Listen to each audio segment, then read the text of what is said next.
महाराष्ट्राच्या विविध मागण्यासाठी काँग्रेसची तुळजापुरात न्याययात्रा सुरू आहे. प्रदेशाध्यक्ष हर्षवर्धन सपकाळ आपल्यासोबत आहेत. न्याययात्रा शेतकऱ्यासाठी काढतायत, काय मागण्या आहेत? अमेरिकन ट्रेड डीलमुळे शेती व्यवसाय हा धोक्यात आलेला आहे, संकटात आलेला आहे. आपले पंतप्रधान हे सिलेंडर आहेत आणि एकंदरीत हा कायदा रद्द करावा. आणि जी लोकशाही गुंडाळू पाहत आहेत नरेंद्र मोदी, त्यांनी लोकशाहीच्या आणि संविधानाच्या अनुषंगाने आपल्या देशाचा कारभार हाकावा. याकरिता या सत्याग्रहाची भूमिका घेऊन आमची ही संघर्ष पदयात्रा निघालेली आहे. संविधानानुसार कारभार सुरू नाही हे आज सांगण्याचीच आवश्यकता नाही, कारण हे स्पष्ट झालेलं आहे की निवडणूक आयोगाचं काम करत नाही, ईडी CBI स्वतःचं काम करत नाही. अजित पवारांसारखा उपमुख्यमंत्र्याचा अपघात झाल्यावरही चौकशी व्हायला तयार नाही. त्यामुळे कोणी कोणाचा ऐकत नाही, अनागोंदी कारभार आहे आणि संविधान गुंडाळून टाकण्याचं अर्थातच हुकुमशाही आणण्याची प्रक्रिया सुरू झालेली आहे. अजित पवारांच्या अपघाताबद्दल रोहित पवार तक्रार दाखल करू पाहत आहेत महाराष्ट्रात, पण FIR दाखल होत नाहीये. कर्नाटकात जावं लागतं. याचं कारण काय हे देवेंद्र फडणवीसांनी स्पष्ट केलं पाहिजे. नुसतं भाषण करून किंवा मेलेला माणूस जो आहे जमिनीतून काढू, आकाशातला खाली आणू असं बेताल वक्तव्य न करता त्यांनी या संदर्भाचा छडा लावला पाहिजे. 2 महिने झाले तरी अद्यापपर्यंत यामध्ये कुठल्याही प्रकारचं सत्य समोर येत नाही.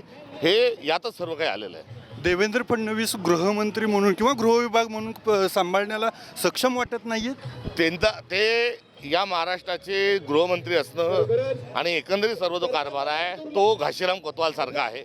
त्यांनी तात्काळ निदान गृहमंत्रीपद सोडावं आणि पूर्ण वेळ हा गृहमंत्री आपल्या देशाला मिळावा, ही देखील आमची अपेक्षा आहे, मागणी आहे आणि सातत्याने आम्ही आमची भूमिका मांडत आलो आहे. सगळ्या त्या गृहविभागाशी जवळून जो विषय जास्त चर्चेला जातो आणि महाराष्ट्रात सध्याला तो म्हणजे खरात फाईल्स, सगळ्या जे खरात प्रकरण. काय वाटतं तुम्हाला, हे हाताळण्यामध्ये किंवा बाहेर येण्यामध्ये वेळ लागला, याला आणखी जलद गतीने हाताळायला पाहिजे? अंधश्रद्धा ही का फोफवली तर प्रतिगामी विचार मांडणारे, धर्माच्या माध्यमातून जो अध्यात्माच्या ऐवजी अंधश्रद्धेचा आजार घेणारे, भांडणं लावणारे लोक ही कशा पद्धतीने वागतात आणि त्यांच्या काळात बंधुबाबा कसे समोर येतात याचं हे उदाहरण आहे. आणि पुरोगामी महाराष्ट्राला अशोभनीय आणि किळसवानं सदरूप प्रकरण आहे. या प्रकरणात ताबडतोबीनं जे सर्व संबंधित आहे त्यांच्यावर अंधश्रद्धा निर्मूलन कायद्यानुसार कारवाई करावी. या प्रकरणात खरं तर एक राजकीय राजीनामा झाला, तो म्हणजे रुपाली चाकणकरांचा. मात्र इतर नेते जे आहेत ज्यांचे फोटो खरातांसोबत आहेत किंवा तिथं जाणं येणं झालं, पूजाविधी झाले, अशांच्या नेत्याबद्दल कुठली भूमिका आणखी घेतली गेलेली? अगदी बरोबर. कच्ची कडी जी होती, सगळ्यात कमजोर ज्या होत्या त्या रुपाली चाकणकर होत्या, त्यांचा राजीनामा झाला. मात्र याचे गब्बर जे आहेत आणि याचे मास्टर माइंड जे आहेत, याचे जे डॉन आहेत, हे अद्यापही मोकळे फिरत आहेत आणि फिक्सिंग करत आहेत. त्यामुळे तो राजीनामा हा योग्य जरी असला तरी तो सर्वात कमजोर व्यक्तीचा घेतलेला राजीनामा आहे. त्यामुळे मुख्यमंत्र्यांनी फुशारकी न मारता यातील जे कल्प्रिट आहेत आणि यामध्ये झालेले सर्व जे गैर प्रकार आहेत, अनैतिक प्रकार आहेत, शोषणाचे प्रकार आहे, हे सर्वांवर कारवाई करावी. कोण आहे डॉन मास्टर माइंड? याचा शोध नरेंद्र मोदींनी घेतला पाहिजे, याचा शोध देवेंद्र फडणवीसांनी घेतला पाहिजे. आणि डॉन कोण आहे हे लवकरच महाराष्ट्राला कळेल. आपल्या सोयीनुसार गृहविभाग चालवत असताना जवळपास 8-9 महिन्यापूर्वी देवेंद्र फडणवीसांना हा मामला कळला होता. ते 8-9 महिने झोपा काढत होते का, हाही प्रश्न या निमित्ताने उपस्थित होतो. मात्र ज्यावेळेस असा प्रश्न उपस्थित केला जातो महाविकास आघाडीच्या नेत्याकडून, त्यावेळेस महाविकास आघाडी सरकार असताना खरातांना विशेष GR काढून पाणी देणं केलं जातं, त्यामुळे जास्त महाविकास आघाडीच्या नेत्यांनी बोलू नये असं म्हटलं. त्यांनाही हा शहाणपणा शिकवण्याची कुठली गरज नाही. घालील लोटांगल वंदीन चरण हे करणारे आणि त्यांचं मूत्र पिणारे जे होते ते कोण आहे हे मला महाराष्ट्राला कळलेलं आहे.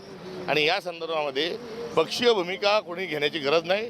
महाराष्ट्र धर्माची भूमिका जी आहे ती घेतली पाहिजे आणि जे दोषी आहेत त्यांच्यावर कारवाई करावी. फडणवीसांकडून महाराष्ट्र धर्माची भूमिका घेतली जात नाही. महाराष्ट्र धर्माची देवेंद्र फडणवीस पायमल्ली करत आहेत, संविधानाच्या मूल्यांची पायमल्ली करत आहेत.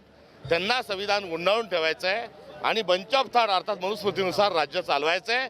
आणि त्याचा सगळा परिपाक हा वेगवेगळ्या माध्यमातून दिसत असताना खरात प्रकरणातही त्याची झलक आम्हाला बघायला मिळत आहे. का कुठल्या गोष्टी अशा वाटतात की तुम्हाला असं वाटतं की पायमल्ली होती आणि मनुस्मृतीने चालायचं? नाही, अनेक गोष्टी आहेत. आपण सगळेजण आपल्याच, मला असं वाटतं चॅनलचं एकेकाळी ब्रीद वाक्य होतं, उघडा डोळे पहा नीट. आज त्या भूमिकेतून आपल्याला सर्वांना बघण्याची आवश्यकता आहे. एकंदरच शेवटे हर्षवर्धन सपकाळ खरात प्रकरणामध्ये मुख्यमंत्री देवेंद्र फडणवीस हे पायमल्ली करत आहेत महाराष्ट्र धर्माची असा आरोप केला आहे आणि मनुस्मृतीनं राज्य चालवायचं असंही ते म्हणतायत. शेतकरी न्याय यात्रा चालू असताना खरात प्रकरणावरही त्यांनी रोखठोक भूमिका मांडली आहे. अप्पासाहेब शेळके, एबीपी माझा, धाराशिव, तुळजापूर. एबीपी माझा, उघडा डोळे बघा नीट.